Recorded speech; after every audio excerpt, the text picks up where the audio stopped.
আজকে আপনাদেরকে সুন্দর একটা গল্প শোনাবো। সবাই শুনবেন। ঠিক আছে? অবশ্যই শিক্ষণীয় হবে। গল্পটা হচ্ছে আপনার বয়স্ক লোক আছে। বয়স্ক লোকটা হচ্ছে এরকম ২ টা পা সে হাঁটতে পারে না।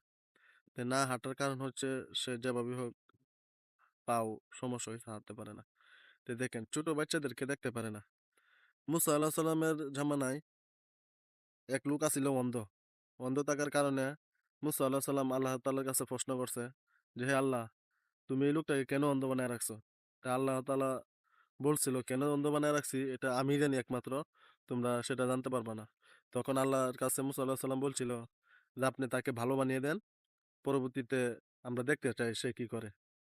তো আল্লাহ তাআলা তাকে সুস্থ করে দিল। ২ চোখ অন্ধ ছিল সে ভালো হইছে। ভালো হওয়ার পরে এখন ফুলাফানে যে দিঘি দেখতেছেন, এরকম দিঘির মধ্যে আপনার মনে করেন যে মেঘলা দিনে ফাল ফিটে না বা জাপ দেয়। তো সেখানে কি করতো গিয়া যে কুড়িগুলো আছে না? আপনার কুডি গাইরে থুইতো নিচে। চোক্কা করে কুডি গাইরে থুইতো। ফুলাফানে লাফ দিলে ফুলাহান যাতে মানে অ্যাক্সিডেন্ট হয় একটা। তো এরকমভাবে সে বা গাইডা থুয়ে দিত। থুয়ে দেওয়ার পরে যে মুসা আলাইহিস সালাম এই দৃশ্য দেখার পরে আল্লাহ তাআলা আবার বলছে মুসা আলাইহিস সালামকে যে, "দেখো তাকে কিসের জন্য অন্ধ বানায় রাখছি।" তো এই অবস্থাটা হচ্ছে এরকম।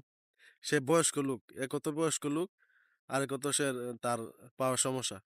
ছোট বাচ্চা সে গেছে তাকে কি করলো? তার ঘরের সামনে গেছে বিদায় সে কি করছে? টেহান মারছে বাচ্চাটারে। এখন সে যদি ভালো থাকতো তাহলে কি করতো? ছোট বাচ্চাদেরকেও সে ছাড় দেয় নাই।